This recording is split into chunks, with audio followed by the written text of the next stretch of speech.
500 watts from this tiny light. Yeah, that's not a clickbait. This new light from Zhiyun really outputs 500 watts, and this is the new Molus G300.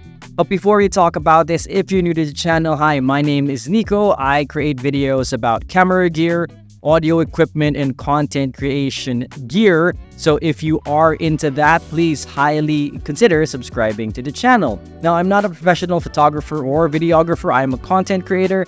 I used to professionally edit at a podcast company, but all the opinion here on this channel is from a perspective of an everyday tech dad.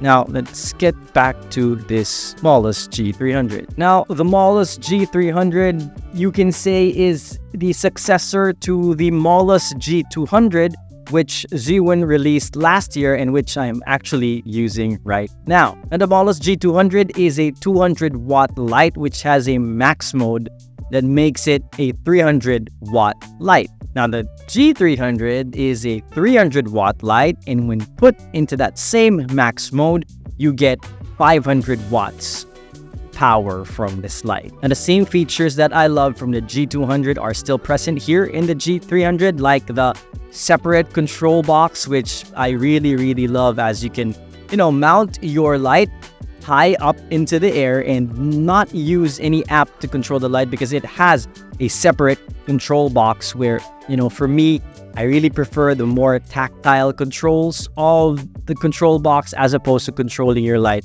through the app. But if the app is something that you prefer, then this also works with the Zhiyun Play app that I use with the G200. Also, just what Zhiyun is doing with every light that they're releasing right now, the G300 also has a very compact and light body, or the actual lightweight. And this is actually a big deal for me, which this part I wasn't able to include in my G200 review, but I just realized when I mounted the G200 in this type of tripod, I will show it in the screen right now, I did not need to use a counterweight, or those sandbags that you use to balance out heavy equipment using this stand. I previously used 300-watt lights and 200-watt lights, and it's impossible for me to use this stand without using a counterweight, because it will just fall over to one side. But with the G200, I did not need a counterweight anymore, and that's the same thing for this G300. So it's not a hype when, Zhiyun is saying that this light is very compact and light. I've utilized the lightweight more than the compact, because the compact size I cannot really utilize because I still use big modifiers like a softbox or a lantern. So I don't really, benefit from the compactness of the light because of the modifiers. But the weight, yes, there are some benefits, like, that stand, and also when mounting it in this wall-mounted rig, it's much more comforting for me to know that the light that I'm putting there is very light, and I don't have to worry of it, weighing down on the stand, and the stand might break or something. Now let's go to some specs of the G300.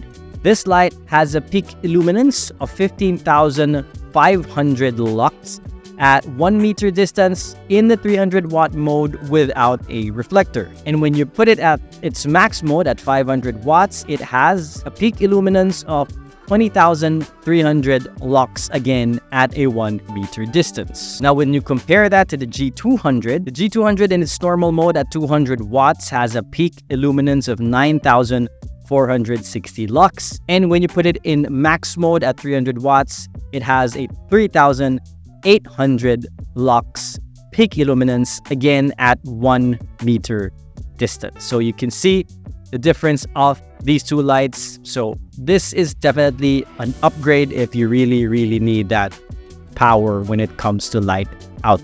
And just like the G200, this has a color temperature of 2,700 Kelvin up to 6,500 Kelvin. And when it comes to the new features or the upgraded features with this G300, you've got this new aviation interface for the AC port here, and you've also got an upgraded light stand handle and this knob which I love very much. As you can see here, it is like a more heavy-duty adjustment knob as compared to that tiny one for the G200. This I like very, very much. The Bowens mount switch, instead of the button here in this part in the G200, you now got it here in the side.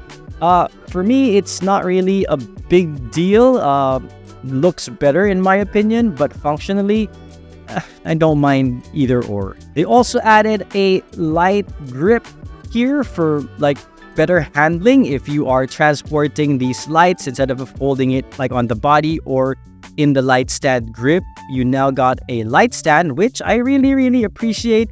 Some little things that you don't think about when you are designing a light, but I think this is a very helpful addition here in the G300. And for the control box, they've added this controller cushion so that when you are putting the controller down, let's say on a table or any surface, it won't just slide down. It will be, safe. It won't be sliding around in the table. So you're safe that, if it gets a little bit nudged, it won't like slide off your table and fall off.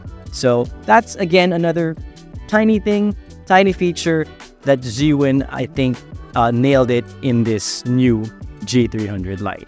And as I mentioned, this has a Bowens mount switch because this light uses Bowens mount. So again, if you have lights that use modifiers using the Bowens mounts, then you don't have to change your system when it comes to modifiers. Yes, this is a tiny light, but it still uses the same standard modifiers of the more popular lights in the market right now.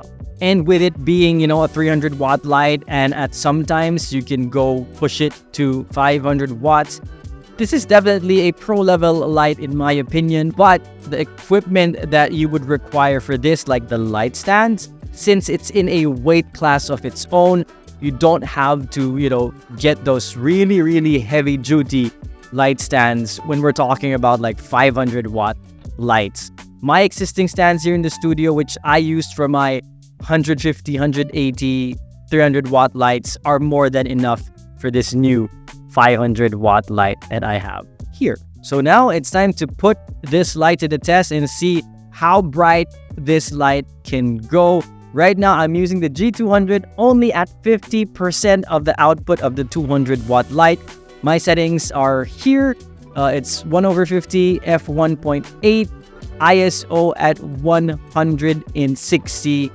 And let's see if I'm going to be overexposed when I use this light. All right, so I'm now using the Molus G300 and I'm still using it at 50%, which is of course stronger than what I was using earlier, because at 300 watts, 50% is obviously bigger than the 50% of 200 watts. So let me just dial in the perfect amount of light from the G300 with my settings that I'm using right now.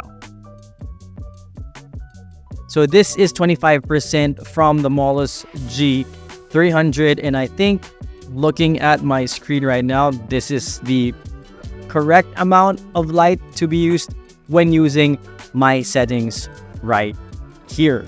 And just to show you how strong this light can go, again, I'm using these settings. I'm going to put this in max mode, which is the 500 watt light, and to see how I look like in that.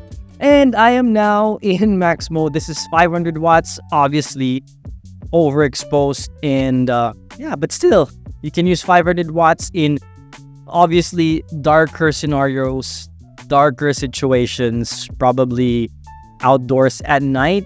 But yeah, this is what it can do. Just to take note that when you are using this light in max mode, the fans suddenly kick in. Of course, you're using a lot of power in this tiny body, so it has to cool itself. But I think it's something that won't get picked up if your setup is like me, wherein you're not really beside, or I mean not you, the microphone is not really beside the light. If you're using the onboard microphone of your camera, probably it will get picked up, but in these scenarios, I don't think you want to do that. So you won't hear the fan noise of this if you have a setup like this. And the Molus G300 will retail at $599 US.